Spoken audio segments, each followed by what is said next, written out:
JW ના question છે આપણે આજે જોઈએ છીએ ઓર આપણે એક્સરસાઇઝ જોઈએ છીએ. જનરલી કે એવું હોય કે ક્લાસ લેક્ચર ઉતરેલો ત્યાં આગળ થોડોક લાઇટિંગ તો ઓકે છે, પણ છે થોડોક તમને ફોન્ટમાં પ્રશ્ન આવ્યો હોય, લખેલા અક્ષર હોય એમાં, પણ એ તમે સહેજ મોટા કરીને જોવો એટલે હું માનું છું ત્યાં સુધી તમને બરોબર થઈ જ જાય. અને ત્યાં તમારા માટે જે વિડીયો છે એમાં મેં તમને બોર્ડ વર્ક આપી દીધું છે, એટલે તમે એના પરથી જોઈ શકો. હવે RNA contains, so RNA છે શું ધરાવે, તો એની અંદર એવું આવે કે RNA જે છે એની અંદર રિબોઝ સુગર હોય. RNA માં શું હશે? રિબોઝ સુગર હશે. રિબોઝ સુગર હશે તો DNA માં શું હશે? 2-deoxyriboz હશે. DNA માં શું હશે? થાઇમિન બેઝ હશે. આમાં શું હશે? યુરેસિલ હશે. એટલે આન્સર એવી રીતે આપેલો છે એટલે આપણા માટે આવશે રિબોઝ સુગર એન્ડ યુરેસિલ. જ્વિટરાયન કોણ આપે? સો જ્વિટરાયન થી એમિનો અને કાર્બોક્સિલિક એસિડ ગ્રુપ આપે. એ ઉપરાંત એમિનો અને સલ્ફોનિક એસિડ ગ્રુપ આપે, કારણ કે આ એસિડ જ છે SO3H. તમે હવે ઓર્ગેનિકમાં શીખતા હશો એટલે એમિનો અને કાર્બોક્સિલિક એસિડ ગ્રુપ છે. આ એમિનો અને સલ્ફોનિક એસિડ ગ્રુપ છે. આ બંને જે આપણા માટે શું આપશે? જ્વિટરાયન આપશે. એટલે આન્સર જે આવશે એ આપણી માટે C આવશે. A and B both. Complete hydrolysis of cellulose. હવે સેલ્યુલોઝ ને વિચાર કરો, સ્ટાર્ચ હોય તો એમાઇલોઝ અને એમાઇલોપેક્ટિન આવે, પણ સેલ્યુલોઝ હોય તો આપણા માટે શું આવશે? ડી ગ્લુકોઝ આવશે. કારણ કે બીટા ડી ગ્લુકોઝ ની ચેઇન છે એ એમાં કન્ટિન્યુઅસ થતી જાય, અને બીટા ડી ગ્લુકોઝ ની ચેઇન કન્ટિન્યુઅસ થશે એટલે એમાં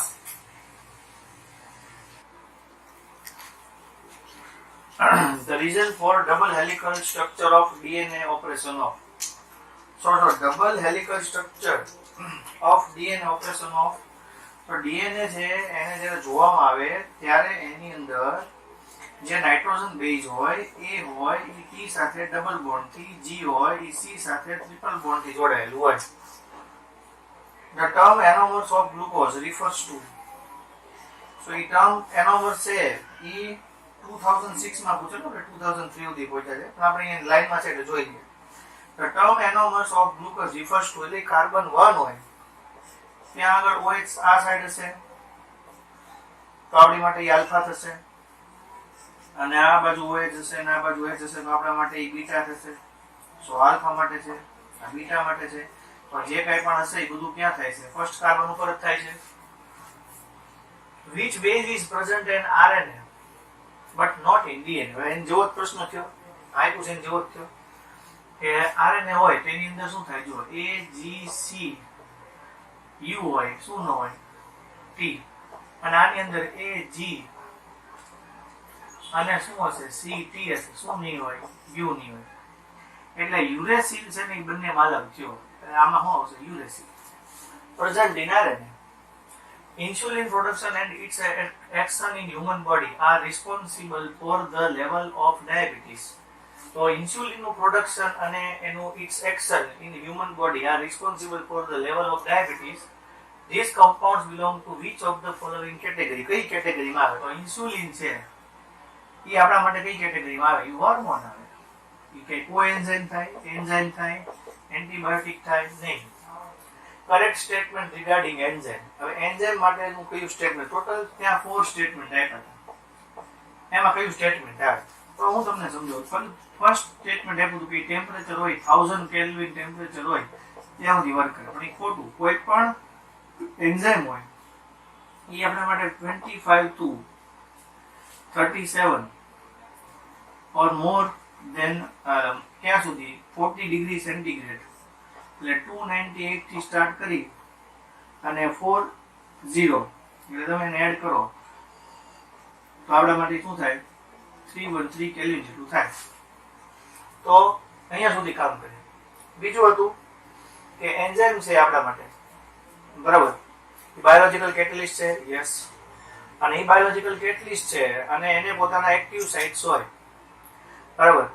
તો એ નોર્મલ પીએચ લેવલે કામ કરતું એવું ન હોય, પીએચ ના 5 to 7 ની પીએચ ઉપર કામ કરતા હોય, બરાબર. એટલે એવું બધું લખેલું હોય, પણ એમાં જે આન્સર જે આવતો હતો એવો હતો એ પોતે બાયોલોજિકલ કેટલિસ્ટ છે અને એને પોતાની શું હશે? એક્ટિવ સાઇટ હશે. એટલે એ બધા પોતાની એક્ટિવ સાઇટ્સ હોય.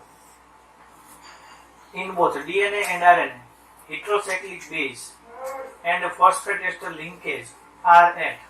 હવે જો હું તમને એમ કહું કે નહીં, આપણી પાસે DNA છે એ 2-deoxyriboz સુગર છે. સો 2-deoxyriboz સુગર છે આપણા માટે. સો એમાં ફર્સ્ટ જે અહીંયા કાર્બન છે એની સાથે નાઇટ્રોજન બેઝ લિંક થયેલો હોય AGCT, અને 5 નંબરનો કાર્બન છે ત્યાં ફોસ્ફેટ લિંક થયેલું હોય. તો હેટ્રોસાયક્લિક બેઝ એટલે આ નાઇટ્રોજન બેઝ અને ફોસ્ફેટ એસ્ટર લિંકેજ, તો ફોસ્ફેટ અહીંયા લિંક થયેલું હોય એટલે આ છે એ કાર્બન 1 ઉપર હોય ને આ છે એ કાર્બન 5 ઉપર હોય એટલે આપણે આને બોલે deoxyriboz. pyrimidine base present in DNA are. હવે જો પ્યુરિન હોય AG હોય જે આપણી માટે બાયસાયક્લિક છે, અને CT હોય એ આપણા માટે પિરિમિડિન છે, પ્યુરિન અને પિરિમિડિન, બરાબર. તો સાયટોસિન અને થાઇમિન. સો આ આપણા માટે 2006 સુધીનો MCQ થયા. હવે તમારે તમારી રીતે જોઈ લેવું, પછી તમને તેના મટીરિયલ બનશે તેનો આપીશ, આપણે તમને સોલ્વ કરેવા છે, બરાબર. હવે આપણે અહીં આગળ જઈએ.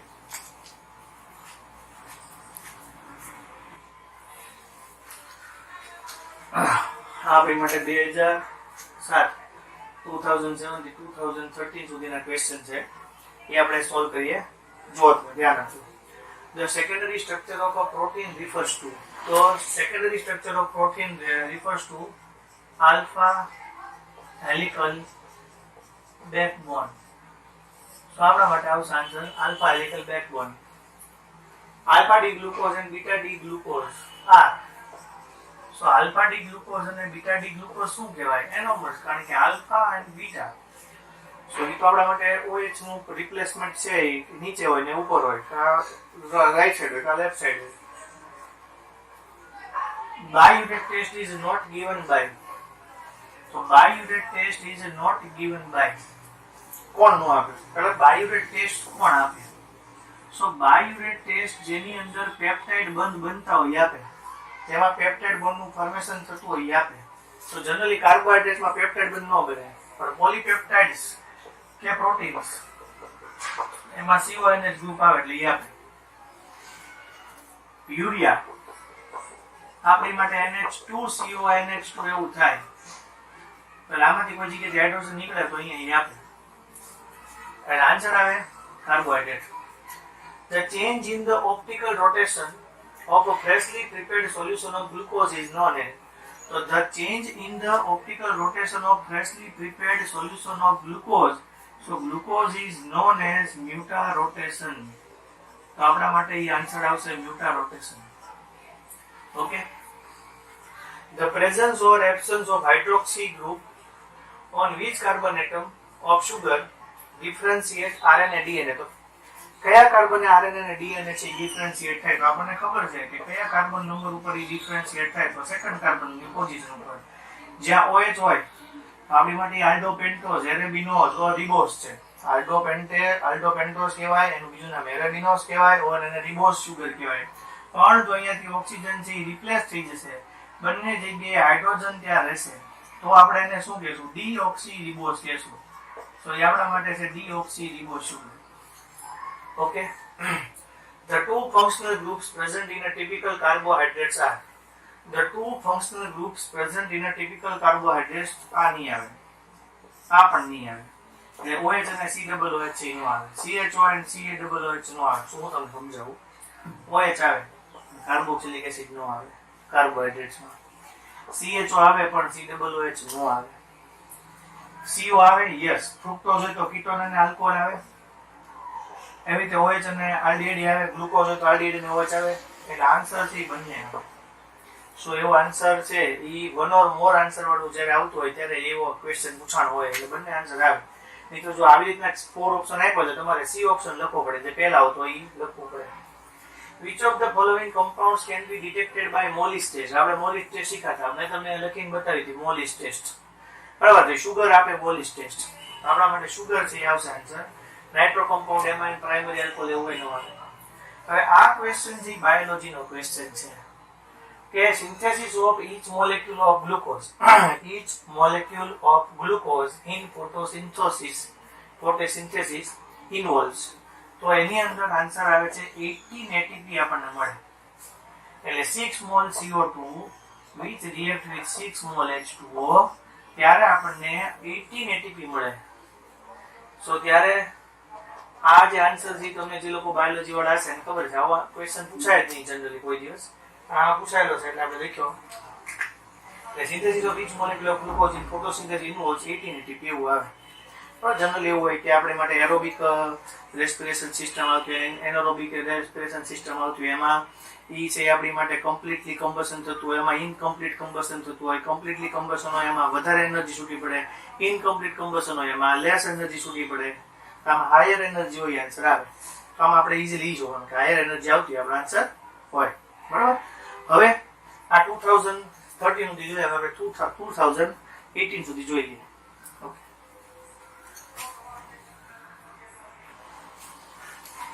જો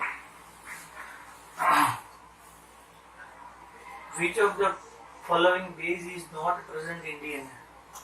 હું તો જનરલી એમ જ તમને કહું કે તમારે જ્યારે આવી રીતે MCQ ચાલતા હોય ને ત્યારે શું કરાય કે તમારે પોતે ત્યાં આગળ સ્ટોપ કરીને જોઈએ મને આવડે છે પછી આગળ વધારે. એટલે આપણને આવડતું હોય ખબર પડે, ન આવડતું હોય તો આપણને જાણવા મળે કે નહીં આપણું આ વિચારવાનું આમ હતું એમ. બરાબર. તો which one of the following base is not present in DNA? હવે આપણને ખબર તો હોય ને DNA ની અંદર કયો બેઝ ન હોય. આ કેટલી વાર પૂછાણો. બરાબર. DNA RNA વાળા, કાર્બોહાઈડ્રેટ વાળા, એટલે મોસ્ટલી કાર્બોહાઈડ્રેટ ને DNA ઉપર વધારે ભાર આપે છે, હોર્મોન ઉપર આપે, ક્યારેક ક્યારેક આપે. પણ આપણને આવડતું જોઈએ ત્યારે બધા ક્વેશ્ચનના આન્સર આવડ્યો હોય તો વોટર સોલ્યુબલ વિટામિન કયું છે તો આપણને ખબર છે કે વોટર સોલ્યુબલ વિટામિન હોય તો આપણને બધા ખબર હોવા જોઈએ કે નહીં વિટામિન બી કોમ્પ્લેક્સ અને વિટામિન સી આવે, B1 B2 B3 B1 B2 B4 B6 B12 થાયલ group present. હવે થાયલ ગ્રુપ એટલે આપણને ખબર હોવી જોઈએ, આવો જ્યારે આન્સર આવે ત્યારે પહેલા આપણને આ ખબર હોવી જોઈએ કે એમિનો એસિડ છે. OH હોય તો એને આલ્કોહોલ કહેવાય, SH હોય તો એને થાયોલ કહેવાય.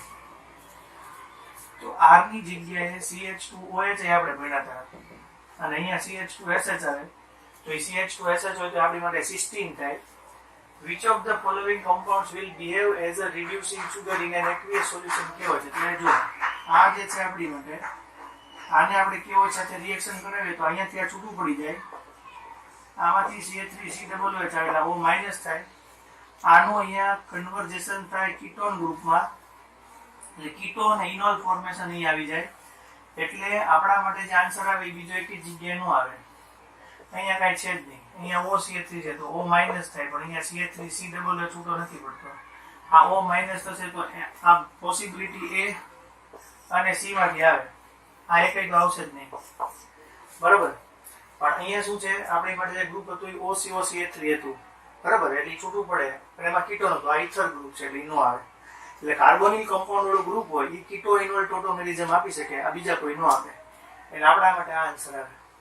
ગ્લુકોઝ છે એની કોન્સન્ટ્રેટેડ HI સાથે રિએક્શન કરો એટલે આપણને ખબર જ છે કે આ CHO છે, આ CHOH4 છે અને આ CH2OH છે. એટલે અહીંયા CH3 આવશે, અહીંયા CH2 4 ટાઈમ આવશે, અહીંયા CH3 આવશે. એટલે આપણને શું મળશે? નોર્મલ હેક્ઝેન મળશે. આપણી માટે આન્સર આવશે નોર્મલ હેક્ઝેન. બરાબર. એટલે ગ્લુકોઝ જ્યારે કોન્સન્ટ્રેટેડ HI સાથે રિએક્શન કરો ત્યારે આપણને નોર્મલ હેક્ઝેન એવો આપણને આન્સર મળે. બરાબર છે. તો આ આપણી માટે JEE ના ક્વેશ્ચન થઈ ગયા. 2019 ને 2020 એના પેપર છે ને છોકરા અલગ અલગ છે, ટોટલ 8 કા 6 એવી રીતના પેપર છે. બરાબર. તો જ્યારે આપણને મળશે તો હું તમને સોલ્વ કરવા આપ્યો એટલે તમને આટલા કરાવો એટલે પછી એના પરથી આવડે જ. બરાબર. તો આપણે એક્સરસાઇઝ ઉપર જઈએ. એક્સરસાઇઝ છે એ આપણે જોઈએ. Exercise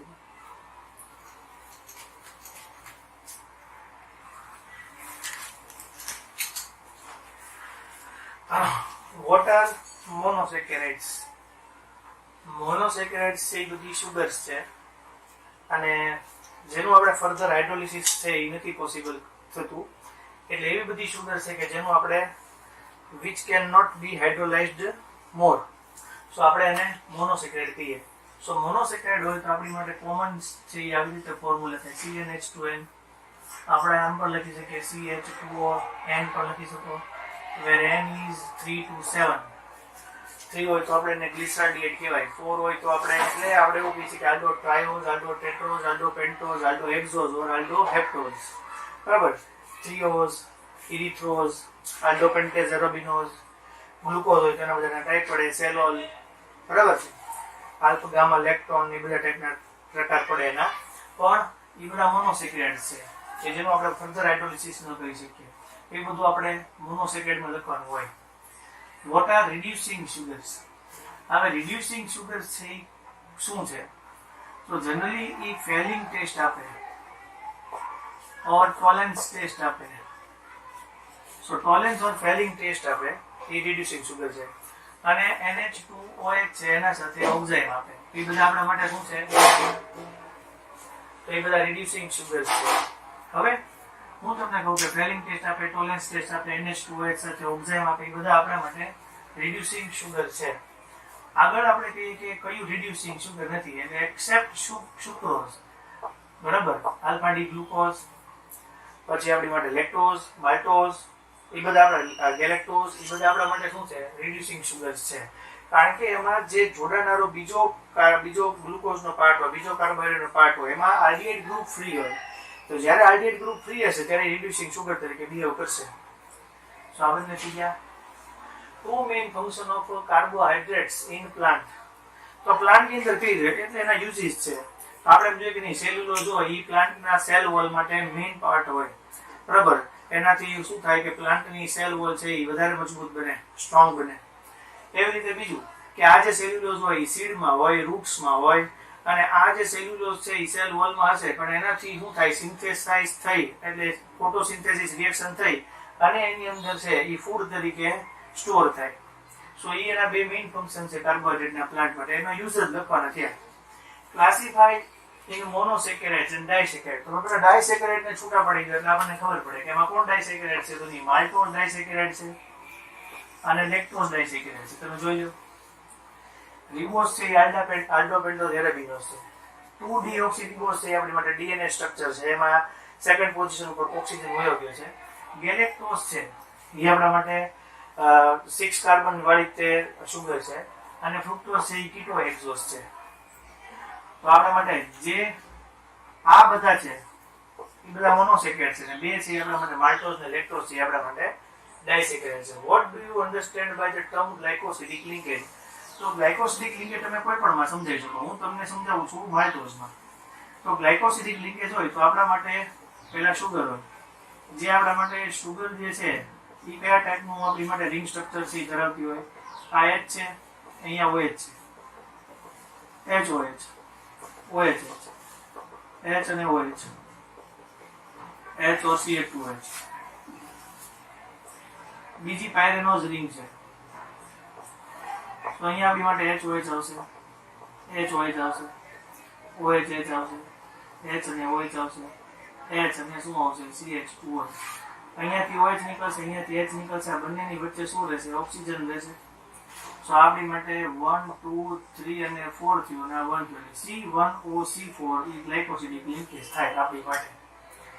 what is glycogen? હવે ગ્લાયકોજન છે એનું તમે ઈ પોતે ડી ગ્લુકોઝ છે એનું સ્ટ્રક્ચર થી ધરાવે છે. એટલે આપણે આ ગ્લાયકોજન છે એનો આપણે સ્ટ્રક્ચરનો અભ્યાસ કરીએ તેમાં ડી ગ્લુકોઝ હોય. ઈ ડી ગ્લુકોઝ છે, બસ સ્ટાર્ચ હોય એની અંદર તો બે ભાગ છે. એમાં ગ્લુકોઝ જ છે પણ એમાં એક એમાઇલોઝ છે જે આપણને ખબર છે 20% છે અને એમાં C1OC4 ગ્લાયકોસિડિક લિંકેજ છે. અને જે છે એ એમાઇલોપેક્ટિન છે. સો એમાઇલોપેક્ટિનમાં C1OC4 ની સાથે C1OC6 લિંકેજ પણ આવેલી છે. બીજું એમાઇલોઝ હોય સીધું લિનિયર સ્ટ્રક્ચર છે, પણ ડી ગ્લુકોઝનું જે ગ્લાયકોજન સ્ટ્રક્ચર છે એ આપણી માટે બ્રાન્ચડ છે. એવી રીતે એમાઇલોપેક્ટિન છે એ પણ બ્રાન્ચડ છે. એટલે એમાઇલોપેક્ટિન અને ગ્લાયકોજન બંને કેવા છે? Both are same structure. પછી ગ્લાયકોજન હોય તો એ વધારે હાઈલી બ્રાન્ચડ છે કોના કરતા? એમાઇલોપેક્ટિન કરતા. એટલે બંનેની અંદર જેમાં બ્રાન્ચડ હોય એની અંદર બ્રાન્ચની જે નંબર ઓફ બ્રાન્ચ હોય એ ગ્લાયકોજનમાં વધારે હોય અને એમાઇલોપેક્ટિનમાં કેવું હોય? ઓછું.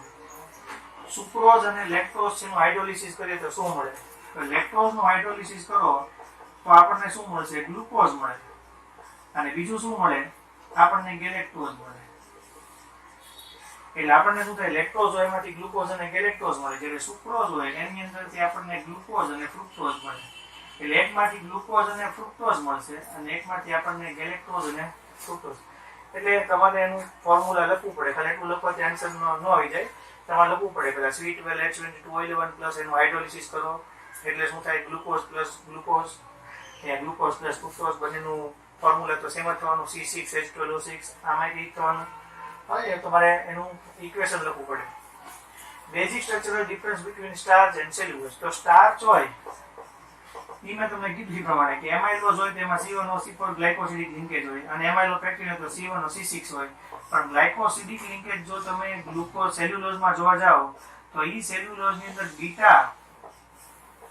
બીટા ગ્લુકોઝ છે એની બ્રાન્ચ હોય એટલે બીટા ગ્લુકોઝ છે એ જોડાયેલું હોય એવું બને. તો આપણા માટે શું હશે, બીટા ગ્લુકોઝ હશે. તો અહીંયા OH ઉપર હશે, H નીચે હશે, H અને OH હશે, OH અને H હશે.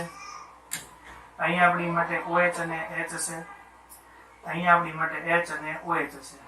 તો અહીંયા H હશે તો આપણી માટે OH અહીંયા હશે. તો અહીંયાથી બંને જગ્યાએથી OH અને H નીકળેલા બંને વચ્ચે શું આવે, C1OC4 લિંકેજ છે એવી રીતે જોડાશે. બરાબર. તો એ કન્ટિન્યુઅસ ચાલતું રહે. આપણી માટે બીટા ડી ગ્લુકોઝ હોય અને સ્ટાર્ચ હોય તો એમાઇલોઝ ને એમાઇલોપેક્ટિન હોય, જે આપણે સ્ટ્રક્ચર ડ્રો કરેલા છે દોરેલા છે. ગ્લુકોઝ છે એની તમે રિએક્શન HI સાથે કરશો તો ગ્લુકોઝની HI સાથે રિએક્શન કરો તો આપણને ખબર છે નોર્મલ હેક્ઝેન મળે. એવું આપણે આજે જોયું હતું. ગ્લુકોઝની બ્રોમિન વોટર સાથે રિએક્શન કરો તો આપણી માટે આ CHO, આ CHOH4, આ CH2OH છે. આની રિએક્શન તમે બ્રોમિન વોટર સાથે કરો એટલે અહીંયા COOH, આ CHOH4, અહીંયા CH2OH આવશે. આની રિએક્શન તમે HNO3 સાથે કરશો એટલે આપણને ડાયકાર્બોક્સિલિક એસિડ મળશે, CHOH4 અને અહીંયા આવશે CHOH4. આ સેકેરિક એસિડ છે, આ ગ્લુકોનિક એસિડ છે. બ્રોમિન વોટર સાથે કરો એટલે ગ્લુકોનિક એસિડ મળે. HNO3 સાથે રિએક્શન કરો તો સેકેરિક એસિડ મળે. ડી ગ્લુકોઝ છે એની તમે રિએક્શન કરશો હાઇડ્રોઆયોડિક એસિડ, કોન્સન્ટ્રેટેડ હાઇડ્રોઆયોડિક એસિડ વડે તો આપણને મળશે નોર્મલ હેક્ઝેન. ઓકે. તો આપણી માટે 14.9 સુધી થયા. હવે આપણે અહીંથી આગળ જઈએ 14. લગભગ 24 કે 5 સુધી છે. Explain D glucose.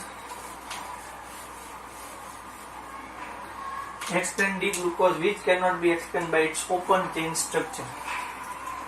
તો આપણે ડી ગ્લુકોઝ છે એમાં કયા પોઈન્ટ એવા છે કે જેનું ઓપન ચેઇન સ્ટ્રક્ચર છે એ નથી એક્સપ્લેન કરી શકતા. તો ફર્સ્ટ આપણને ખબર છે કે NaHSO3 હોય એની સાથે બધા RDH ટેસ્ટ આપે, બટ ગ્લુકોઝ છે એ NaHSO3 સાથે રિએક્શન નથી આપતું. સેકન્ડ, ટોલેન્સ ટેસ્ટ અને ફેલિંગ ટેસ્ટ. ટોલેન્સ અને ફેલિંગ ટેસ્ટ છે એ આપે છે પણ સ્કીપ બેઝ સાથે વાયોલેટ કલર નથી આપતો. થર્ડ, એનોમર જે હોય ગ્લુકોઝના એ આલ્ફા ડી ગ્લુકોઝ છે અને બીટા ડી ગ્લુકોઝ છે. તો એ ફર્સ્ટ કાર્બનની પોઝિશન હોય ત્યાં આગળ ફ્રી આલ્ડિહાઇડ જ નથી, કારણ કે ત્યાં આગળ CHOH ગ્રુપ આવી જાય છે. ઓકે. ધેન મ્યુટા રોટેશન 303 કેલ્વિન અને 371 કેલ્વિન છે એના સાથે રિએક્શન કરો તો આપણને આલ્ફા ડી ગ્લુકોઝ અને બીટા ડી ગ્લુકોઝ જે 34% ને 66% મળે, એટલે 64 અને 36% મળે. સો ઈ તે આપણી માટે ફ્રી આલ્ડિહાઇડ નથી એવું જ આપણને આપે છે, એટલે ઈ તમારે લખવું પડે અહીંયા. પછી છે અહીંયા what are essential and non essential amino acid. So essential amino acid છે જે આપણે ફૂડ છે જેના આપણે ગ્રોથ કરીએ, આપણે જેનાથી આપણો ગ્રોથ થાય, બરાબર, એની માટે આપણે પ્રોટીન છે એ જરૂરી છે. પણ આપણને ઈ પ્રોટીન છે એ બહારથી લેવા પડે છે, બરાબર, ફૂડ દ્વારા. સો એ આપણી માટે એસેન્શિયલ છે અને નોન એસેન્શિયલ છે એ આપણા શરીરમાં બને છે. સો એસેન્શિયલ એમિનો એસિડ છે એની માટે મેં તમને ફોર્મ્યુલા આપેલું છે, બરાબર. મિસ્ટર લાલુની ફી આવે હિસ્ટ્રીથી આપણે એવું જોયેલું છે, મિથિયોનિન, થ્રિયોનિન, બરાબર છે. મિસ્ટર લા ઉપરથી લાઇસિન, લ્યુસિન, આઇસોલ્યુસિન, બરાબર. મી એટલે મિથિયોનિન, બરાબર. લા ઉપરથી લાઇસિન, લ્યુસિન, આઇસોલ્યુસિન, બરાબર. ફિનાઇલેલેનાઇન, આર્જિનિન, વેલિન, હિસ્ટિડિન, ટ્રિપ્ટોફાન. તો એ બધા આપણા માટે essential amino acid. Non essential amino acid glycine છે, આર્જિનિન છે, લાઇસિન અને આર્જિનિન છે, એ બધા આપણા માટે એવા એમિનો એસિડ છે કે નોન એસેન્શિયલ છે. તો એના વિશે લખવાનું હોય, બરાબર. Peptide linkage. તો પેપ્ટાઇડ લિંકેજ છે પ્રાઇમરી સ્ટ્રક્ચર છે, તો એ આપણે જોઈએ. તો તમે જોઈ શકો છો અહીંયા પેપ્ટાઇડ લિંકેજ. તો એ પેપ્ટાઇડ લિંકેજ શું છે આપણા માટે? NH2 CH2 COOH. તો આપણે લીધું આ ગ્લાયસિન GLY. એની રિએક્શન છે આપણે કરીએ NH2 CH CH3 COOH. આ ગ્લાયસિન છે આપણા માટે વેલિન. આની રિએક્શન કરીએ, અહીંયાથી આપણને શું થશે? OH છૂટો પડશે અને અહીંયાથી આપણી માટે H છૂટો પડશે, એટલે ટોટલ છૂટું પડશે આપણી માટે વોટર મોલેક્યુલ. આ NH2 છે, આ CH2 છે, આ CO છે, આ NH છે, આ CH છે, અહીંયા CH3, આ COOH. તો આપણા માટે ગ્લાયસાઇલ LA9. તો આપણા માટે મળશે ગ્લાયસાઇલ LA9. આવું મળશે આપણને, બરાબર. Peptide linkage. પ્રાઇમરી સ્ટ્રક્ચર ગ્લુકોઝની વાત છે. પ્રાઇમરી સ્ટ્રક્ચર, તો આપણા માટે જે પ્રાઇમરી સ્ટ્રક્ચર છે એ શું છે? તો પ્રાઇમરી સ્ટ્રક્ચર છે આપણને ખબર છે કે મોસ્ટલી બધા પોલીપેપ્ટાઇડ છે બધા આલ્ફા એમિનો એસિડની લિંકેજથી જોડાયેલા હોય, હાઇડ્રોજન બોન્ડથી જોડાયેલા હોય. પ્રાઇમરી સ્ટ્રક્ચર હોય ગ્લુકોઝનું એ આપણી માટે લિનિયર ચેઇનમાં જોડાયેલું છે. તો પ્રાઇમરી સ્ટ્રક્ચર ઓફ ગ્લુકોઝ છે એ લિનિયર છે. પ્રાઇમરી સ્ટ્રક્ચરમાં ડાયસલ્ફાઇડ બોન્ડ અને હાઇડ્રોજન બોન્ડથી જોડાયેલા હોય સ્ટ્રક્ચર, બરાબર. પછી પ્રાઇમરી સ્ટ્રક્ચર એમાં મોસ્ટલી આલ્ફા એમિનો એસિડ છે એ જોડાયેલા હશે. તો એ બધું પ્રાઇમરી સ્ટ્રક્ચર જે છે એ આપણે જે બુકમાં આવે છે એ પ્રમાણે લખવાનું છે. ડીનેચરેશન, તો પ્રોટીનનું ડીનેચરેશન છે એની માટે મેં તમને 4 પોઈન્ટ કીધા હતા. ટેમ્પરેચર છે, pH છે, એની માટે સોલ્વન્ટ છે અને આપણા માટે ડિટર્જન્ટ છે, બરાબર. સો તમને એવું કીધું હતું કે નહીં 33 કેલ્વિન હોય, 323 કેલ્વિન હોય કે 333 કેલ્વિન હોય ત્યાં સુધી કઈ પ્રશ્ન નથી. પણ જો 373 કેલ્વિન થાય તો એ પ્રોટીન છે એ ડીનેચર્ડ થઈ અને કોએગ્યુલેટ થાય. એવી રીતે આપણે જોયું હતું ક્લિનિકલ કેમેસ્ટ્રી ટેસ્ટ હોય pH માટે. સો એની માટે pHમાં ચેન્જ થઈ જાય. ટ્રાયક્લોરો એસિટિક એસિડ, આવું મેં તમને કીધું હતું. તો એ ક્લિનિકલ કેમેસ્ટ્રી ટેસ્ટ હોય જેને CCT કહેવાય. CCT means clinical chemistry test. એની અંદર આપણે ક્લોરો એસિટિક એસિડ લઈએ, ટ્રાયક્લોરો એસિટિક એસિડ. સો એનાથી આપણને શું થાય કે પ્રોટીન છે એ ડીનેચર્ડ થઈ અને આપણને શું આપશે? કોએગ્યુલેટ થશે. મોસ્ટલી જ્યારે ડીનેચર્ડ થાય ત્યારે શું થાય? એનું સેકન્ડરી અને ટર્સરી સ્ટ્રક્ચર છે એ બ્રેક થાય. પ્રાઇમરી સ્ટ્રક્ચર હોય, પ્રાઇમરી સ્ટ્રક્ચર છે એ પાછું શું થાય કે ગ્લોબ્યુલર પ્રોટીનમાંથી ફાઇબ્રસ પ્રોટીનમાં ફેરવાય. તો એ આપણા માટે ઇનસોલ્યુબલ થઈ જાય અને ઇનસોલ્યુબલ થઈ જશે એટલે શું થઈ જવાનું કે એ પોતે ડીનેચર્ડ થયું. એટલે એગનું આપણે માટે એગ છે એનું આપણે માટે એક્ઝામ્પલ લખેલું છે. પછી આપણે એવું જોયું હતું કે ડોડેસાઇલ સલ્ફેટ હોય, બેન્ઝીન ડોડેસાઇલ સલ્ફેટ. આપણે જો કેમેસ્ટ્રી એવરીડે લાઈફમાં ડિટર્જન્ટ જોયું હતું એમાં એની અંદર આપણે એવું જોયું હતું કે એમાં હાઇડ્રોફોબિક ટેઇલ હોય અને હાઇડ્રોફિલિક છે એ આપણા માટે હેડ હશે. સો એનાથી હાઇડ્રોફોબિક અને હાઇડ્રોફિબિક ભાગ હશે. તેમાંથી હાઇડ્રોફોબિક ભાગ હશે એનાથી શું થશે? પ્રોટીન ડીનેચર્ડ થશે અને એમાંથી આપણને છે કોગ્યુલેશન થશે. એવી રીતે સોલ્વન્ટ હોય તો એસિડ, આલ્કોહોલ છે, ઇથર છે, બરોબર, એ બધાથી કોગ્યુલેશન થશે.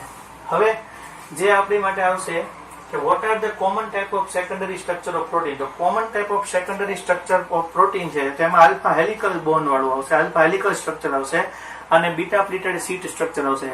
બંનેની અંદર કોમન હાઇડ્રોજન બોન્ડિંગ જ થાય. આલ્ફા હેલિકલ સ્ટ્રક્ચર હશે જે આપણે ડીએનએ ડ્રો કર્યું હતું, બરોબર. એના વચ્ચે જે નાઇટ્રોજન બેઝ જોડાયેલા હોય ન્યુક્લિયોટાઇડના ફોર્મમાં, ત્યાં હાઇડ્રોજન બોન્ડ બને. એ રીતે મેં તમને ઓલું પેજ છે એ વાળીને બતાવ્યું હતું. એમાં પણ શું થાય?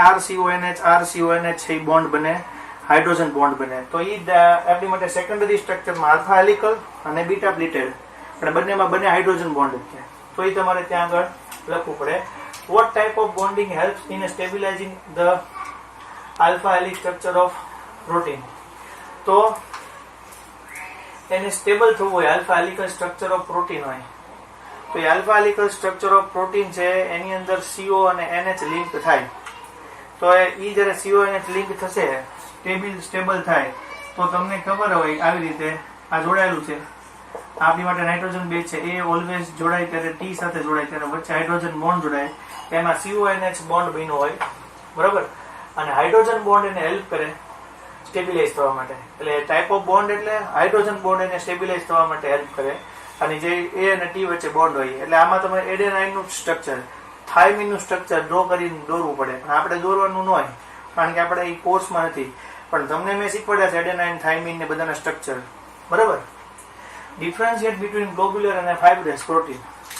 હવે ફાઇબ્રસ પ્રોટીન છે એ આપણા માટે મેં તમને કીધું તો બંને એકબીજાની યાર પેરેલલ જોડાયેલા હોય. બરાબર. કે એ પોતે એટલા સ્ટ્રોંગ બોન્ડથી જોડાયેલા હોય કે ઇનસોલ્યુબલ છે એ વોટરમાં. બીજું ઇનસોલ્યુબલ છે એ વોટરમાં, અને એની અંદર હાઇડ્રોજન બોન્ડ અને ડાયસલ્ફાઇડ બોન્ડ હોય. હાઇડ્રોજન બોન્ડ, ડાયસલ્ફાઇડ બોન્ડ બંને પેરેલલ જોડાયેલા હશે, ઇનસોલ્યુબલ ઇન વોટર હશે સ્ટ્રોંગ બોન્ડિંગને કારણે, અને એની અંદર છે એ કોટન, વૂલ, સિલ્ક, નેલ બધા આવે, ઓર એક્ટિન અને માયોસિન આવે. સિમિલરલી ગ્લોબ્યુલર પ્રોટીન હશે તો આપણે શું કહેવાય કે સ્પાઇરલ ફોર્મમાં જોડાયેલા હશે અને બોન્ડથી જોડાયેલા હશે. બરાબર. ઈ સોલ્યુબલ ઇન વોટર હોય, એમાં ઇન્ટરમોલેક્યુલર ફોર્સ હોય પણ ઓલા કરતા એટલો બધો સ્ટ્રોંગ નહીં હોય. બરાબર. બીજું કે આ સોલ્યુબલ ઇન વોટર હશે, અને એના જે આપણા માટે જે એક્ઝામ્પલ આવે છે તો એ એક્ઝામ્પલ છે જનરલી ગ્લોબ્યુલર પ્રોટીન્સ છે. એની અંદર કયા કયા એક્ઝામ્પલ આપણે જોયા હતા? મોટા ભાગના હોર્મોન્સ આવે, ઇન્સ્યુલિન હોર્મોન આવશે. બરાબર છે. હા, તો એ બધા ગ્લોબ્યુલર પ્રોટીનના પાર્ટ છે. ઓલ ટાઈપ્સ ઓફ એન્ઝાઇમ્સ અને ગ્લોબ્યુલર પ્રોટીન છે એ આપણા માટે આની અંદર આવશે. પછી how do you explain the amphoteric behaviour of amino acid? તો આપણે એમ્ફોટેરિક બિહેવિયર છે એ એમિનો એસિડ નો છે એ જોવો છે. તો આપણે એમ્ફોટેરિક બિહેવિયર છે એ એમિનો એસિડ નો જોઈએ. તો અહીંયા NH2 CHR COOH, અહીંયાથી H નીકળશે, અહીંયા NH3 પ્લસ થશે, COO માઇનસ થશે. બરાબર ને? પછી અહીંયા H પ્લસ આવશે તો H પ્લસ અહીંયા જોડાઈ જશે એટલે અહીંયા NH3 પ્લસ આવશે, CHR આવશે ઓર COO માઇનસ આવશે. અહીંયા OH માઇનસ આવશે તો OH માઇનસ છે એમાં H જોડાઈ જશે એટલે અહીંયા CH ની સાથે NH2, અહીંયા R આવશે, અને અહીંયા આપણી માટે આવશે આ પ્લસ હશે તો અહીંયા COOH થશે. અહીંયા H પ્લસ છે તો ફર્સ્ટ આવશે અહીંયા આપણા માટે NH3 હાફ જ્યુટરાયન છે, એમાં તમે H પ્લસ એડ કરશો તો એ H અહીંયા જોડાઈ જશે તો આ આપણી માટે H પ્લસ થશે. તો એ આપણા માટે એસિડિક ઇન નેચર થાય, pH equal to 0 or 1 જેટલું થાય. હવે તમે અહીંયા OH માઇનસ એડ કરશો તો આમાંથી આ H નીકળી જશે એટલે વોટર મોલેક્યુલ અહીંયાથી છૂટો પડશે. આ COO માઇનસ થશે એટલે આ બેઝિક થશે એટલે બેઝિક ઇન નેચર હશે, અને pH એની અપ્રોક્સ 11 ની નિયર અબાઉટ હશે. બરાબર. આ પોઝિટિવ છે એટલે એ નેગેટિવ છે એ કેથોડ તરફ જશે, આ નેગેટિવ છે તો આ પોતે પોઝિટિવ તરફ જશે. બરાબર. અને બીજું કે જ્યારે પોઝિટિવ અને નેગેટિવ બંને આયન હશે ત્યારે એ કોઈ બાજુ નહીં જાય, કોઈ કેથોડ કે એનોડ તરફ નહીં જાય, ત્યારે આપણે એ પોઈન્ટને આઇસો ઇલેક્ટ્રોનિક પોઈન્ટ કહીએ. અને એવું આઇસો ઇલેક્ટ્રોનિક પોઈન્ટ જે છે એ આપણા માટે જનરલી એમિનો એસિડ માટે 5.5 to 6.3 જેટલું હોય એવું મેં તમને કીધેલું છે. ઓકે, તો 14.16 સુધી જોયું.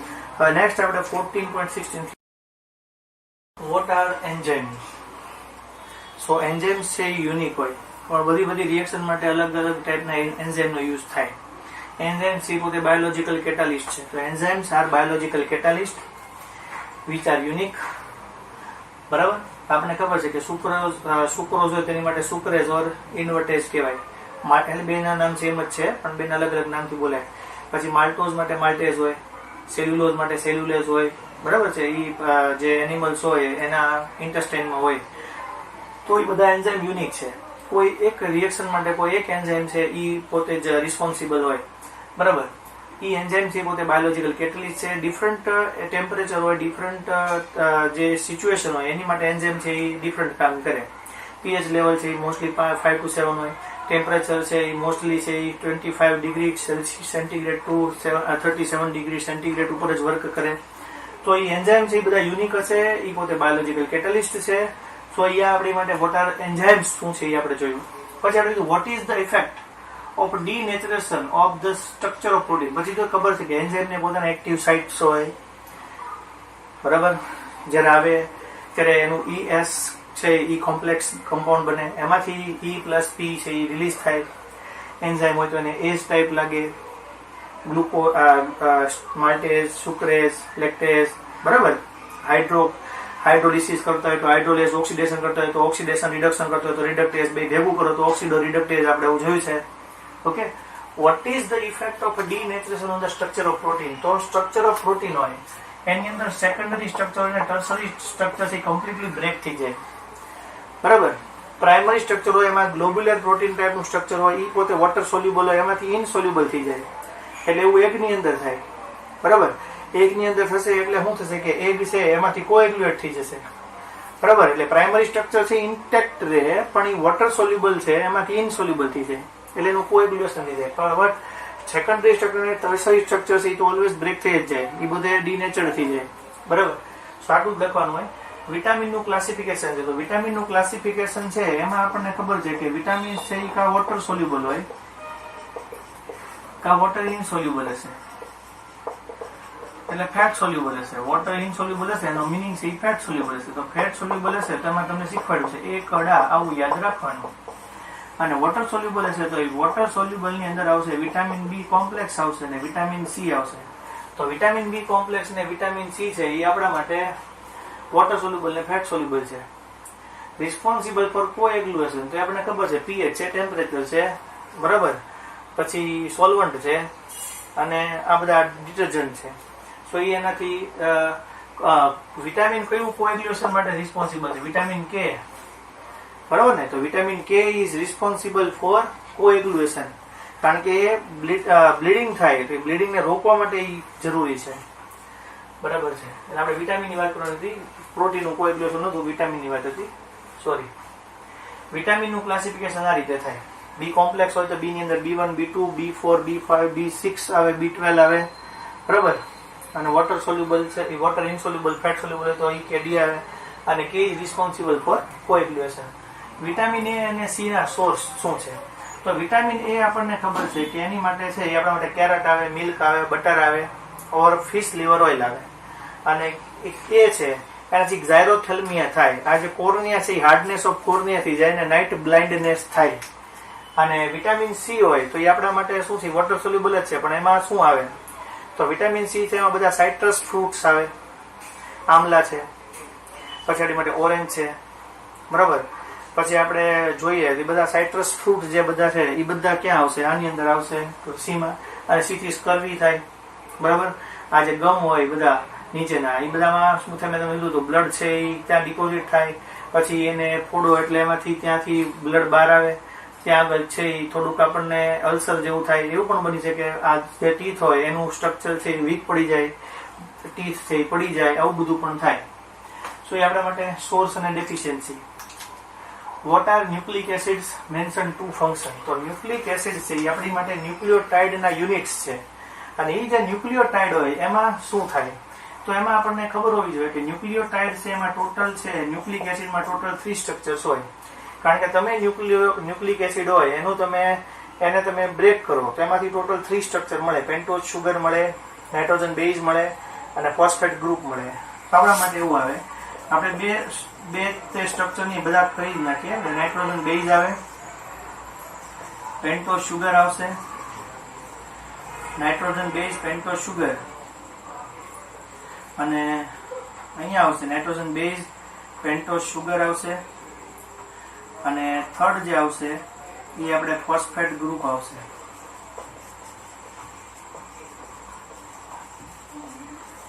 બરાબર. સો નાઇટ્રોજન બેઝ છે એ તમને ખબર છે પ્યુરિનોલ, pyrimidine આવે. સો one is પ્યુરિનોલ અને અધર ઇઝ pyrimidine. આવું આવશે. પ્યુરિન હશે તો આપણા માટે AG આવશે અને આ CT આવશે. DNA હોય તો, બરાબર, ટોટલ છે CUT આવે. DNA RNA બે ભેગું લખીએ તો. પેન્ટોઝ શુગર હોય તો આપણી માટે રિબોઝ આવે, તો આલ્ડો પેન્ટોઝ ટાઈપની શુગર આવશે આપણી માટે. અહીંયા OH હશે અને જો DNA હશે તો ડીઓક્સિરિબોઝ, તો અહીંયા H નહીં આવે. ફોસ્ફેટ ગ્રુપ હશે તો આપણને ખબર છે કે એની અંદર છે એ ફોસ્ફોરિક એસિડ ગ્રુપ આવશે. તમે અહીંયાથી H ને રિલીઝ કરશો તો અહીંયા O- આવશે, અહીંયાથી H ને રિલીઝ કરશો O-. આ ફોસ્ફેટ ગ્રુપ થઈ ગયું, બરાબર. PO4 -3 એવું થઈ જશે. એટલે ફોસ્ફેટ ગ્રુપ આવશે, પેન્ટોઝ શુગર આવશે અને નાઇટ્રોજન બેઝ આવશે. સો આપણી માટે what are nucleic acids? Mention two function. તો આપણે બધા ફંક્શન જોયા. પછી મેં તમને એવું કીધું હતું કે બેઝ પ્લસ શુગર, હવે આપણે એ જ જોવાનું છે, તો આપણે એ જ જોઈએ. એટલે ન્યુક્લિક એસિડના ફંક્શન થી જોવાના. પછી બધા ન્યુક્લિક એસિડ છે એને આપણે જોડીએ તો આપણે જોયું હતું કે ન્યુક્લિક એસિડ હાઇડ્રોજન બોન્ડથી જોડાય. પછી ન્યુક્લિયોટાઇડની લિંક હોય તો વન ન્યુક્લિયોટાઇડ છે બીજા ન્યુક્લિયોટાઇડ સાથે કયા બોન્ડથી જોડાય? ફોસ્ફોડાયએસ્ટર બોન્ડથી જોડાય. આવું આપણે બધું જોયેલું છે. આવું બધું આપણને યાદ હોવું જોઈએ. હવે ત્યાંથી આપણે આગળ જોઈએ.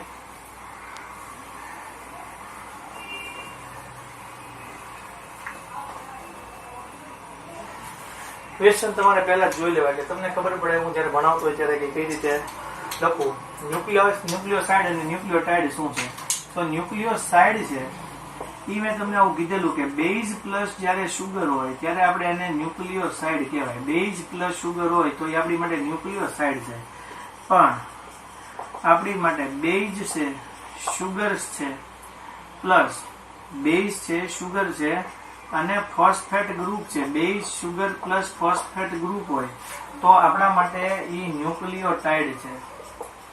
તો base sugar plus phosphate group તો એ ન્યુક્લિયોટાઇડ છે અને બેઝ પ્લસ સુગર હોય તો આપણી માટે ન્યુક્લિયોસાઇડ છે. હવે ડીએનએ છે એની 2 સ્ટ્રેન્ડ હોય પણ એ 1 સ્ટ્રેન્ડમાં પણ વર્ક કરે. બરાબર? એટલે હું એમ કહું કે નહીં આવું હોય એ જી સી ટી ટી એ તો એ હોય તો એની સાથે ટી જોડાય, જી હોય તો સી જોડાય, સી હોય તો પાછો જી જોડાય, ટી હોય તો એ જોડાય, ટી હોય તો એ જોડાય, એ હોય તો ટી આવે. એની હારે ટી હોય તો ડબલ બોન્ડ, આ ટ્રિપલ બોન્ડ, આ ટ્રિપલ બોન્ડ, આ ડબલ બોન્ડ, આ ડબલ બોન્ડ, આ ડબલ બોન્ડ થી જોડાય. પણ એવું ન હોય તો આપણે સિંગલ સ્ટ્રેન્ડ હોય તો પણ ચાલે. એટલે આઈડેન્ટિકલ નથી પણ એ કોમ્પ્લિમેન્ટરી હોઈ શકે. આરએનએ માં તો એવું જોઈએ. બરાબર? એટલે ડીએનએ છે એમાં 2 સ્ટ્રેન્ડ્સ હોય. એની અંદર જનરલી જે આપણા માટે વચ્ચે નાઇટ્રોજન બેઝ હોય એની સાથે ટી જોડાયેલો હોય, જીની સાથે સી જોડાયેલો હોય. પણ એમાં જો ઈ 1 સ્ટ્રેન્ડ હોય તો પણ ઈ એકલું તો હોય જ તે. એવું તો બની શકે.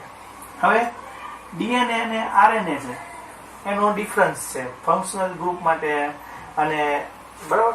અને બીજું આપ્યું છે તમને સ્ટ્રક્ચરલ અને ફંક્શનલ ગ્રુપ છે એનો ડિફરન્સ છે. તો આપણે એ જોઈએ છીએ.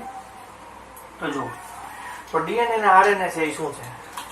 તો ડીએનએ છે આપણી માટે એનું પેલા નામ આવે 2-deoxyribonucleic એસિડ. આ આપણી માટે ડીઓક્સીરિબોન્યુક્લિક એસિડ ની બદલે આ શું છે આપણી માટે રિબોન્યુક્લિક એસિડ છે. બરાબર? ડીએનએ હોય તો એની અંદર આપણી માટે એ જી અને સી ટી આવે પણ યુ અવેલેબલ ન હોય. આની અંદર એ જી અને સી યુ આવે પણ ટી અવેલેબલ ન હોય. પછી આપણે જોઈએ ડીએનએ જે છે બરાબર તો ડીએનએ છે એની અંદર 2-deoxy અને આરએનએ માં રિબોઝ આવશે. આ એજીસીટી હોય તો યુ અવેલેબલ ન હોય અને એજીસી હોય તો આપણા માટે ટી છે એ અવેલેબલ નથી. પછી આપણે જનરલી બીજી વાત કરીએ કે ડીએનએ હોય તો એનો જે મોલેક્યુલર વેઇટ હોય 6 × 10⁶ થી સ્ટાર્ટ કરીને 16 × 10⁶ હોય. જ્યારે આનું જે હોય એ 20,000 થી 40,000 હોય. આનું જે સ્ટ્રક્ચર હોય ડબલ સ્ટ્રેન્ડ્સમાં હોય અને આનું જે સ્ટ્રક્ચર હોય સિંગલ સ્ટ્રેન્ડમાં હોય. આ આપણા માટે હવે એના પોઈન્ટ પૂરા થઈ ગયા. હવે આપણે જોઈએ આગળ ફંક્શનલ ગ્રુપ પછીના પોઈન્ટ છે સ્ટ્રક્ચરલ માટે. તો આપણા માટે જીન માટે ઇમ્પોર્ટન્ટ છે. આ ઇમ્પોર્ટન્ટ નથી. રેપ્લિકેશન છે એનું થાય, આનું નોટ રેપ્લિકેશન. આનું રેપ્લિકેશન થાય, આનું ડીએનએ રેપ્લિકેશન છે એ તમારે ભણવામાં આવશે બાયોલોજીમાં. આરએનએ નું રેપ્લિકેશન ન હોય.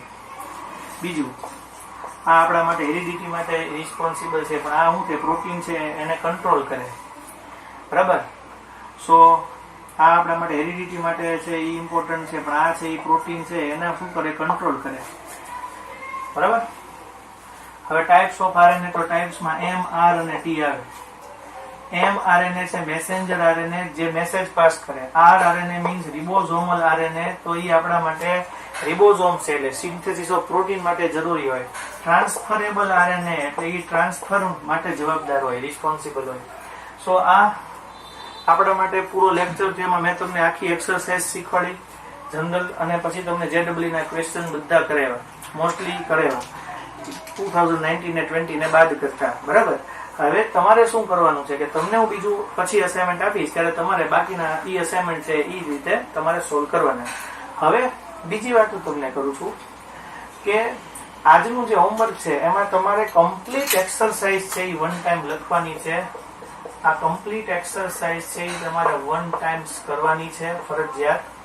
અને જે તમને JEE ના ક્વેશ્ચન કરાવ્યા છે એ JEE ના ક્વેશ્ચન તમારે કરવાના છે. આ બધું 1 ટાઈમ્સ જ કરવાનું છે, પણ તમારે બધું કરવાનું છે.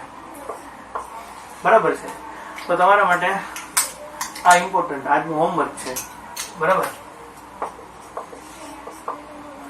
હવે નેક્સ્ટ લેક્ચરમાં મળશું ત્યારે આપણે ન્યૂ ચેપ્ટર સ્ટાર્ટ કરશું. આપણે ટોટલ આ લોકડાઉનની અંદર સોલિડ સ્ટેટ અને બાયોમોલેક્યુલ્સ છે કમ્પ્લીટ કર્યું. હવે હું તમને જે ચેપ્ટર કરાવવા જઈ રહ્યો છું, બરાબર, આ લગભગ આપણે આને પહેલાના લેક્ચરમાં પતી ગયું તો સારું હતું, પણ આપણે જે હવે સ્ટાર્ટ કરશું એ નેક્સ્ટ વીકમાં જ્યારે આપણે મળશું ત્યારે હું તમને ડી અને એફ બ્લોક છે એ સ્ટાર્ટ કરાવીશ. તો આપણે ડી અને એફ બ્લોક છે એ ભણશું. તો આ તમારે અહીંયા સુધી રાખવાનું. હવે આમાં કાંઈ પણ તકલીફ હોય તો ત્યારે તમે મને પૂછજો. બરાબર? તો આપણે અહીંયા લેક્ચર પૂરો કરીએ. Thank you.